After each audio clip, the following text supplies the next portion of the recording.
It's 2 a.m. The room is dark, but the mind is louder than ever. What if tomorrow falls apart? What if everything I worked for disappears? The heart races. The body feels trapped in a storm that hasn't even arrived. We've all been there, held hostage by fears of a future that doesn't even exist yet. Worry becomes like a cage made of shadows. You can't see the bars, but you feel them pressing in, stealing your peace. And here's the paradox. The harder we try to control life, the more chaotic it feels. We plan, we push, we cling, yet life slips right through our fingers, just like water. But there's a turning point. The moment you loosen your grip, even just a little something shifts. Life doesn't fall apart. It actually begins to move with you, not against you. It's as if the current of the river was always waiting, but only now can it carry you forward. This isn't about giving up. It's about a deeper kind of courage, trusting that the rhythm of life is wiser than the restless noise of the mind. And when you finally make space for that trust, peace begins to quietly return. In today's video, we'll explore timeless Buddhist wisdom that shows how letting go of control doesn't make us weaker, it frees us. And it may be the very key to living with clarity, strength, and calm. So before we dive deeper, take a breath with me. Imagine what your life could feel like without the constant weight of worry. Imagine moving through each day with a softer heart and a steadier mind. And if this message already stirs something inside you, please consider subscribing, giving a like, or sharing this video with someone who needs it. It's the most meaningful way you can help this channel spread peace and wisdom to more people around the world. Because here's the truth. When you stop clinging to what might go wrong, you make room for everything that can go right. And in just a moment, I'll show you exactly how that shift begins. Part 1. Fear is a seed. There's a man named Daniel. Every morning, before he even gets out of bed, a thought appears. What if today goes wrong? It's small at first, just a whisper. But like a seed dropped into soil, that thought doesn't just stay there. He waters it with more worry. He feeds it with more what-ifs. And by the time he's brushing his teeth, the seed has already grown roots. By the time he drives to work, it's a tree. And every branch carries another fear. Losing his job, disappointing his family, getting sick, being alone. Have you ever noticed how fear works like that? It never shouts at the beginning. It's quiet. It's subtle. But the more attention we give it, the more power it has. The Buddha once taught that our thoughts shape our reality. Fear is not just a passing idea. It's like planting something in the garden of the mind. If you water fear every day, it grows strong. It shapes the way you walk, the way you speak, the way you see the world. Daniel doesn't even realize it, but his fear is already influencing his choices. He hesitates when opportunities appear. He says no when life invites him to say yes. He plays safe, not because the danger is real, but because the seed of fear has grown too tall, blocking out the light. But here's the truth. The garden of the mind doesn't only grow fear. It grows whatever we plant. Peace can be planted. Trust can be planted. The simple presence of noticing one breath at a time, that too can be planted. Imagine this with me. What if, instead of watering the seed of fear, Daniel chose to water the seed of peace? Each morning, instead of feeding the thought, "What if everything goes wrong?" he gently reminded himself, "Right now, this breath is enough." It sounds small, almost too simple. But isn't a seed always small at the beginning? A tree of peace grows the same way a tree of fear does, through daily attention, through care, through practice. And this is where the teaching of the Buddha becomes more than philosophy. It's a practice. Whatever seed you nurture, that is the seed that grows. If you nurture fear, you live in a forest of shadows. If you nurture peace, you live in a garden of clarity. So the question isn't, how do I get rid of fear completely? The question is, which seed am I watering right now? Daniel didn't change his life overnight. But one day, instead of feeding the thought, what if I fail? He paused and said, what if I succeed? That one shift was the first drop of water for a new seed. And just like that, he realized fear doesn't have to be the only thing growing in the garden. In the next part of this journey, we'll go deeper into how these imagined fears keep us trapped and how recognizing them for what they really are can free us from carrying a weight that was never real in the first place.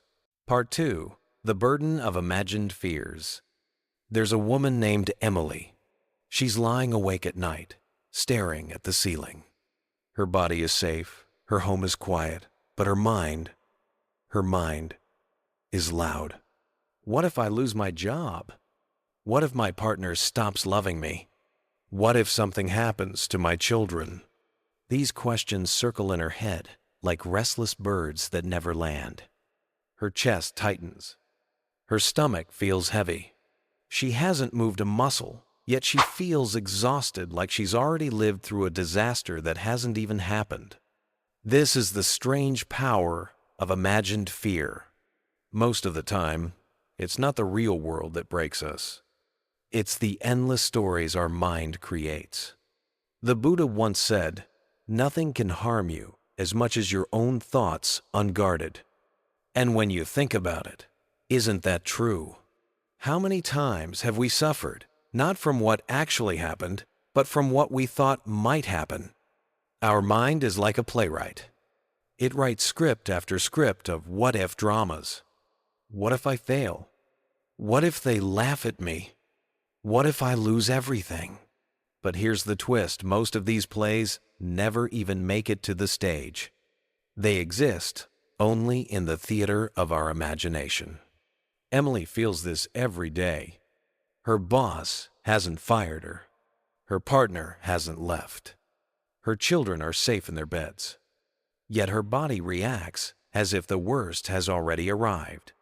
Her heart beats faster. Her breath grows shallow. The burden she carries is invisible, but it is real. This is why worry feels so heavy. We're carrying bags filled with things that don't even exist. Fear paints pictures of storms that never come, but we still walk around soaked, as if the rain has already fallen. The Buddha taught that when we see clearly, suffering lessens. Awareness is the key. The moment Emily notices, this is just my mind creating a story, she loosens the grip. She takes a breath. She feels the blanket covering her body. She hears the silence of the room. And slowly, the imagined storm begins to dissolve. I remember asking a meditation teacher once, "How do I stop worrying about the future?" He looked at me and said gently, "Don't stop. Just see it for what it is, a thought, not reality." That single teaching felt like a lantern in the dark. Because the moment you recognize a fear as just a thought, it loses its power to control you. Emily's life didn't change overnight. But little by little, she learned to meet her fears with awareness. Instead of drowning in them, she saw them for what they were, shadows, not solid. And in that space, peace returned. So let me ask you, how many of the fears you carry right now are nothing more than stories your mind is writing? And what would it feel like to lay those stories down, even for a single breath? Because when you do, you realize something beautiful. The future doesn't need to be solved tonight. All you need to carry is this moment. And in the next part, we'll discover how to stop feeding those shadows and instead plant something real, something that can grow into lasting peace. Part 3. Anxiety belongs to tomorrow. Peace belongs to now. Michael sits at his desk, staring at the numbers on his computer screen. Deadlines, bills, unfinished projects, they all swirl together in his mind. But if you look closer, you'll see something strange. None of these problems are happening in this exact moment. The deadline is next week. The bill is due in 10 days. The meeting hasn't even started yet. Still, his chest is tight. His breath is shallow. His whole body is living in a tomorrow that hasn't arrived. This is the nature of anxiety. It always belongs to the future. It drags us forward into a time we can't touch, a time that only exists in thought. And in doing so, it steals the life that is actually here right now. The Buddha once said, "Do not dwell in the past, do not dream of the future, concentrate the mind on the present moment." These words aren't just poetic, they are medicine. Because the present is the only place peace can be found. Think about it. The past is already gone. The future is not yet here. The only place where life truly unfolds is this breath, this moment. But Michael, like so many of us, forgets this. He drinks his morning coffee without tasting it. He drives to work without noticing the road. He talks to his children but doesn't really hear their voices. Because his mind is always somewhere else, in tomorrow, in next week, in an imagined future that never feels secure. And here is the tragedy. When we live like this, peace is always postponed. It's always someday when things get better. But someday never comes because life is always now. So how does Michael begin to return? It starts with something so small it seems almost too simple. A single breath. Instead of chasing the thought of tomorrow, he pauses and feels the rise of his chest, the fall of his belly. For just one moment, he's not lost in the storm. For just one moment, he's home. And here's the miracle. It can't live in the now. It only survives in the mind's endless projections of what if. But when you bring your awareness to this exact breath, fear has nowhere to hide. I remember once during meditation, I felt the weight of 100 worries pressing down on me.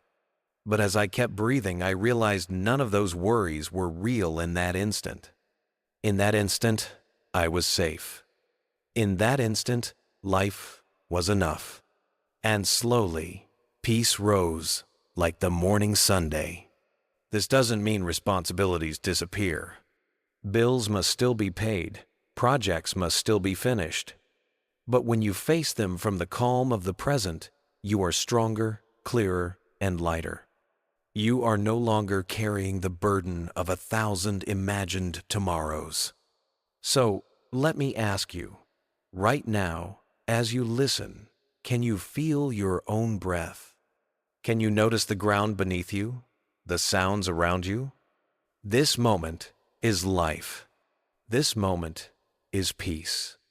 And in the next part of our journey, we'll go deeper into how to keep returning to this truth so that even in the middle of life's storms, you can stand steady, rooted in the only place peace is ever found. The Present. Part 4. Letting go is how you begin to grow. There's a woman I know, let's call her Sarah. On the outside, she seemed strong. She had a steady job, a family who loved her, and friends who admired her resilience. But inside, she was carrying so much weight. Worries about failing, fears of being judged, old hurts she never spoke about. The more she held on, the smaller her world became. She stopped sharing her ideas at work because she was afraid of criticism. She stopped painting, something she once loved, because she told herself, what's the point? Even in relationships, she built invisible walls, guarding her heart so tightly that joy couldn't get in. Have you ever felt like that? Where worry and fear don't just live in your mind, but they begin to shrink your life. The Buddha once said, "You can only lose what you cling to." At first, these words might sound like loss, but in truth, they point to freedom. Because every time we let go of what weighs us down, we create space for growth, for courage, for love. Sarah's turning point came one quiet morning. She sat with her journal and wrote down every single thing she was afraid of losing. Her job, her reputation, her sense of control. And then she asked herself, what if I set these down, even just for today? In that small act of release, something shifted. She noticed her breath felt deeper. Her chest felt lighter. She felt, maybe for the first time in years, a crack of sunlight breaking through. This is the power of letting go. It doesn't mean you stop caring. It doesn't mean you give up responsibility. It means you stop gripping so tightly that your own life can't breathe. When Sarah began to release, her world began to expand again. She shared her ideas at work and was surprised when her team welcomed them. She picked up her brushes and painted not for approval but for joy. She let her heart soften, and in that softness, love had space to grow. And maybe that's the lesson for all of us. Worry makes us contract. It makes us small. But letting go opens the door to possibility. It's like unclenching your fist, only then can you hold something new. I remember once during meditation, I realized how much I was gripping onto an old story about myself, not good enough. It lived in me, like a shadow. But when I breathed into it and whispered, I don't need you anymore, I felt space. And in that space, courage came. Creativity came. Peace came. Letting go is not weakness. It's not running away. It's an act of strength. It's the first step of maturity, the moment we stop clinging to what hurts and start opening to what heals. So ask yourself, what are you still holding that no longer serves you? An old fear? A memory that stings? A belief that tells you to stay small? What would happen if you set it down, even just for one breath? What space might open up inside you? Because the truth is, life wants to expand through you. But it can only do that if your hands, your mind, and your heart are open. And in the next part of this journey, we'll explore exactly how to practice this openness every single day so that your life doesn't shrink with fear, but blossoms with freedom. Part 5. True strength lies in surrender. There's a man I once spoke with, we'll call him David. David was the kind of person everyone saw as strong. He was successful at work, disciplined, always in control. But behind closed doors, he was exhausted. Every day felt like a battle he had to win. He tried to control outcomes, control people, even control his own emotions. And the harder he tried, the more life slipped through his fingers. Can you relate to that? That sense that if you just hold on tighter, things won't fall apart? And yet, no matter how much you grip, peace never comes. The Buddha once used a simple but powerful image. Holding water in your hand. If you clench your fist, trying not to lose it, the water slips away. But if you open your palm, the water rests gently, staying longer. This is what surrender really means. It's not about giving up. It's not weakness.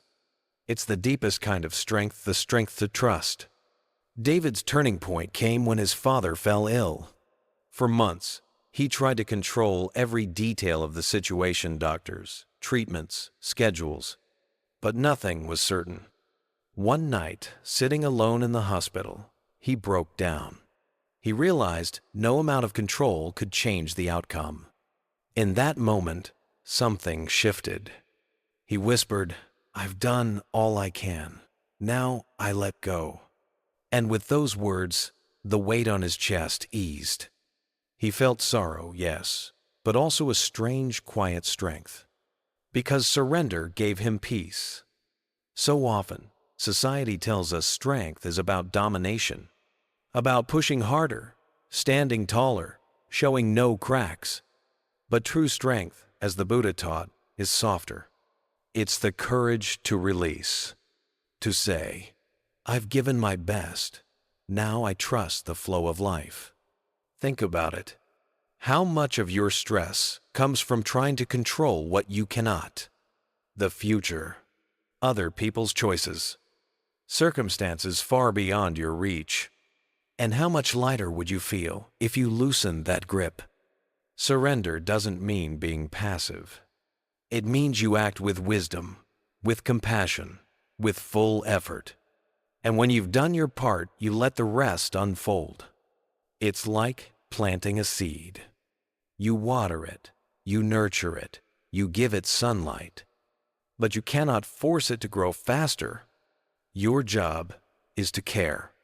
Nature's job is to bloom. When David embraced this truth, he changed. He still worked hard, but without desperation. He still loved deeply, but without fear of loss. He began to trust life as a partner, not as an enemy to conquer. And slowly, peace became his new definition of strength. So ask yourself, where are you still clenching your fists in life? What are you trying to hold so tightly that it only brings you pain? What if you dared to open your hands? To surrender not as defeat, but as freedom? Because sometimes the most powerful thing you can do is let go. And as we move into the next part of this journey, we'll discover how surrender doesn't just bring peace, it opens the doorway to wisdom, to compassion, and to a life that feels whole. Part 6. Control blocks trust. There's a woman I once met, let's call her Sarah. Sarah was a planner. Every hour of her day was scheduled. Every detail of her future mapped out. On the outside, she looked confident. But inside, she was constantly tense. Because life, as we all know, doesn't always follow our plans. One day, her company announced layoffs. Suddenly, the job she thought was secure felt fragile. Sarah doubled down, working late nights, networking endlessly, trying to force the outcome she wanted. But the more she tried to control every piece, the less control she felt. Can you see yourself in her?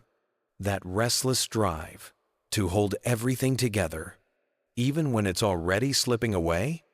The Buddha taught that clinging is the root of suffering, and control is a form of clinging. We believe that if we just tighten our grip, we'll finally feel safe. But what really happens is the opposite. We lose trust. Trust in ourselves. Trust in life. Trust in the natural unfolding of things. It's like planting a seed. If you keep digging it up every day to check if it's growing, the seed never has the chance to root. But when you plant it, water it, and trust the soil, something miraculous happens. It grows on its own, in its own time. Sarah eventually reached a breaking point. No matter how much she planned, the future stayed uncertain. One evening, she sat with her journal and wrote, "I've spent so much energy trying to control everything. But what if I tried trusting instead?" That small shift changed her life. She still made plans. She still worked hard. But she stopped gripping so tightly to the outcome. She started believing that life has a timing of its own. And something surprising happened. Opportunities began to appear when she wasn't forcing them. Her heart felt lighter.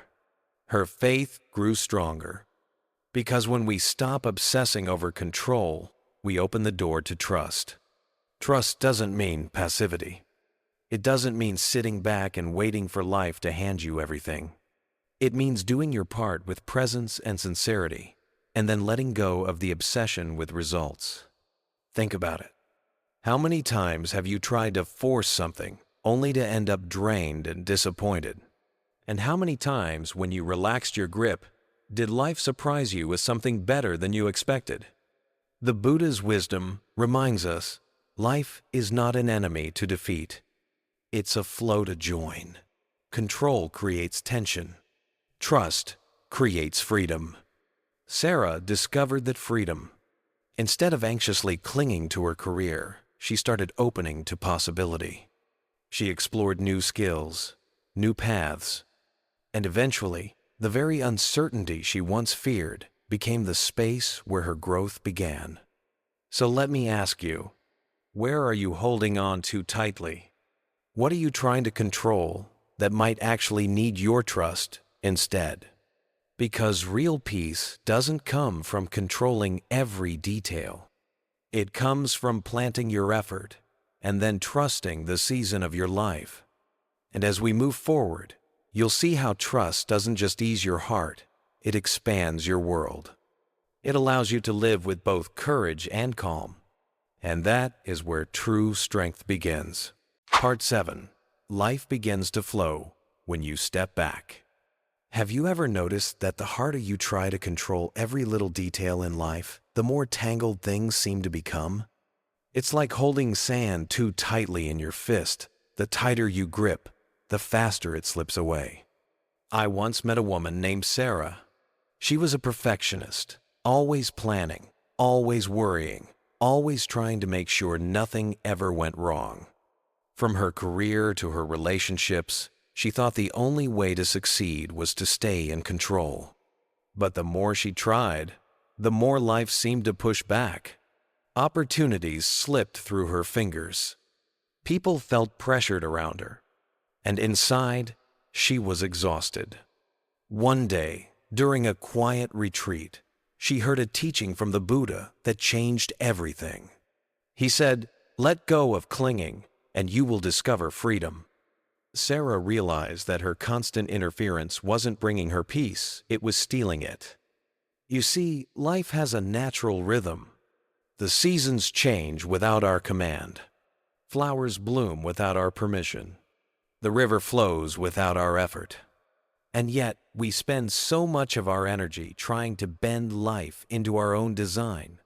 But here's the truth.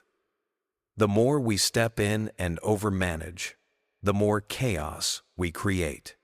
When Sarah learned to step back, something shifted. She stopped micromanaging every conversation at work. She stopped trying to predict every possible outcome in her relationship. Instead, she chose to show up with presence, to do her best, and then to trust the flow. And that's when the right people began to show up. Unexpected opportunities unfolded. Peace entered her heart. It's almost like life had been waiting for her to release her grip. When she stepped back, life stepped forward. Maybe you've felt the same in your own life. Maybe you've been pushing so hard that you've forgotten what it feels like to breathe, to trust, to allow. Think about it. When you stop stirring a muddy pond, the water clears on its own. When you stop interfering, clarity naturally arises.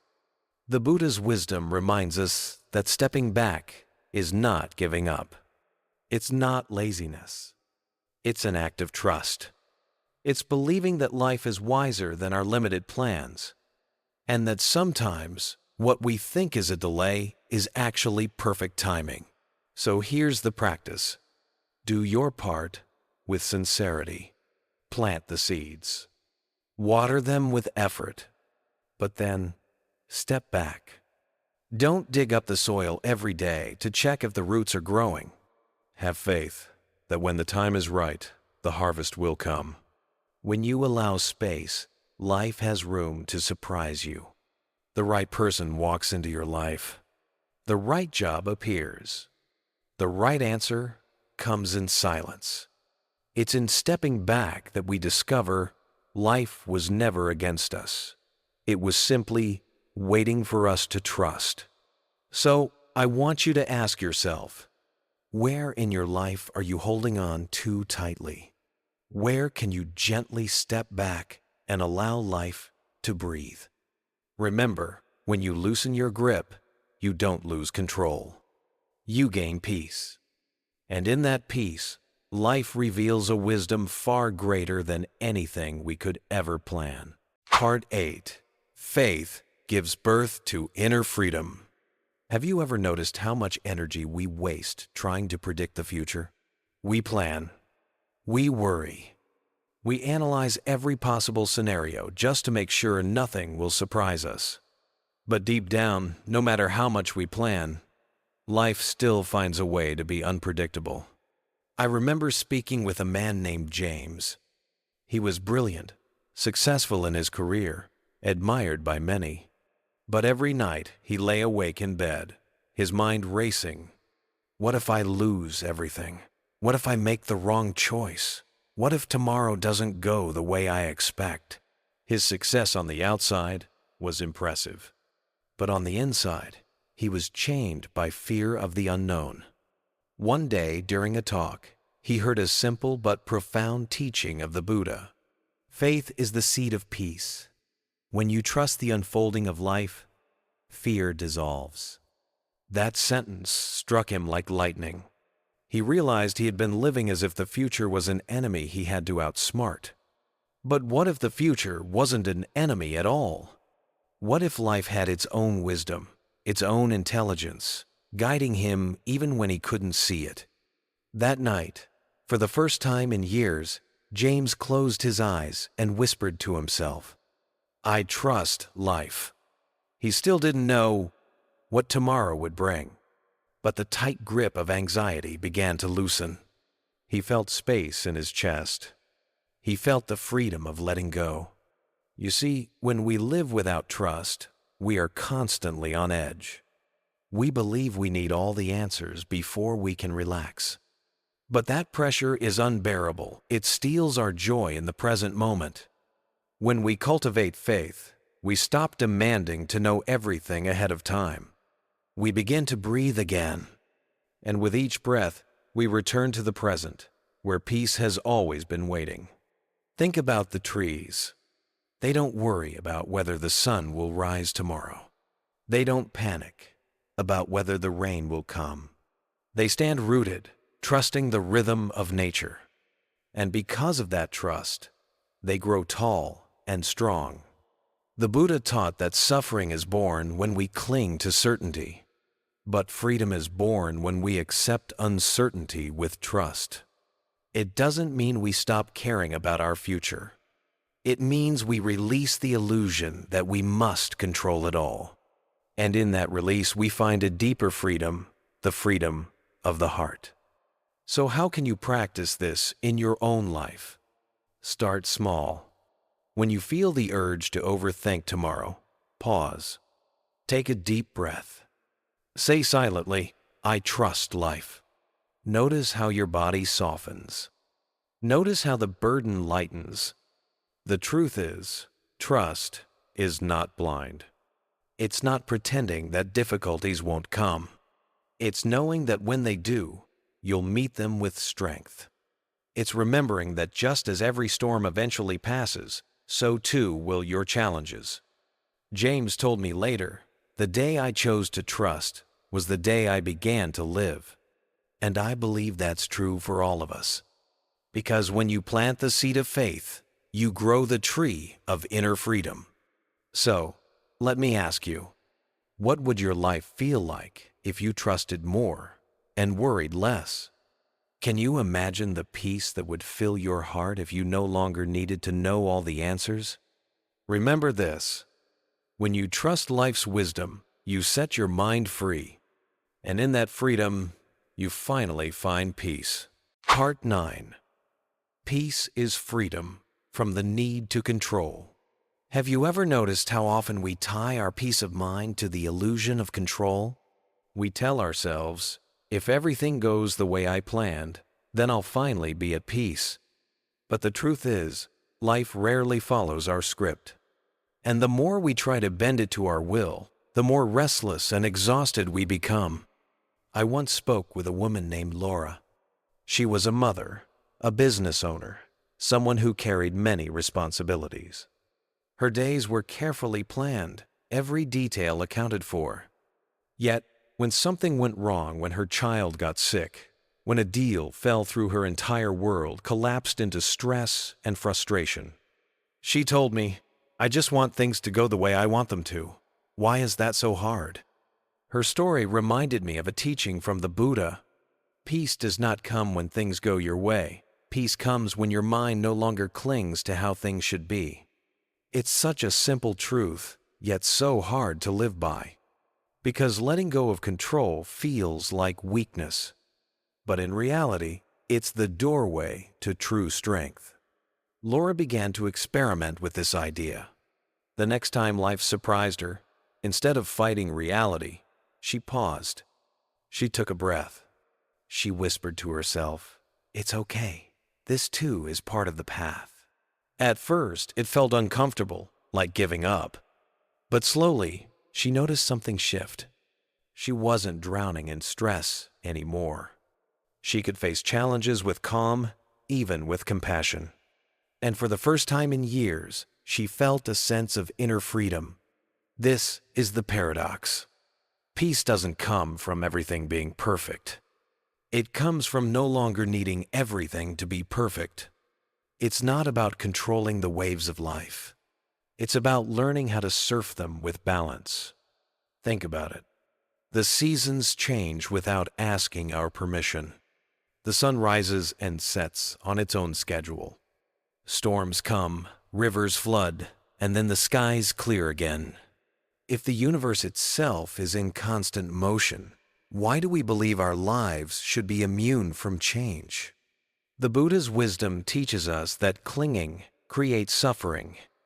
When we demand that life meet our expectations, we set ourselves up for endless disappointment.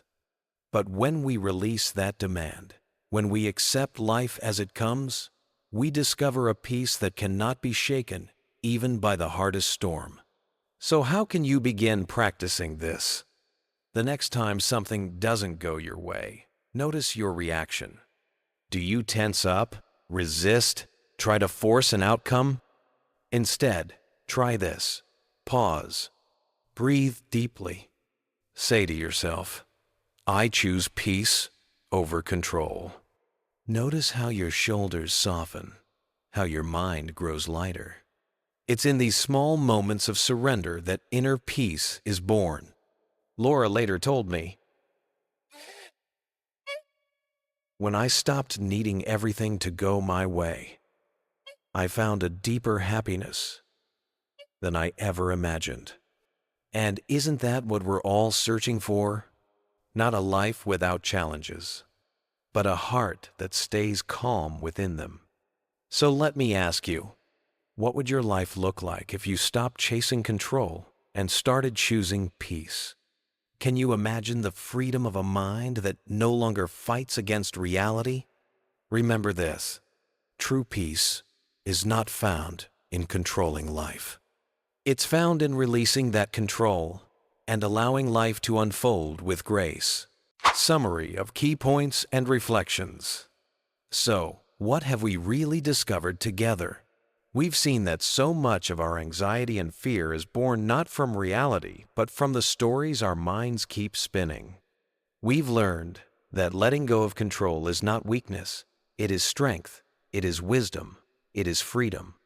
And we've seen that trusting the natural flow of life doesn't mean giving up. It means opening our hearts, allowing space for new opportunities and unexpected blessings to enter. Peace, we now understand, isn't something waiting for us in the future. It's not found in the perfect plan or the perfect outcome. It's here, in this breath, in this moment.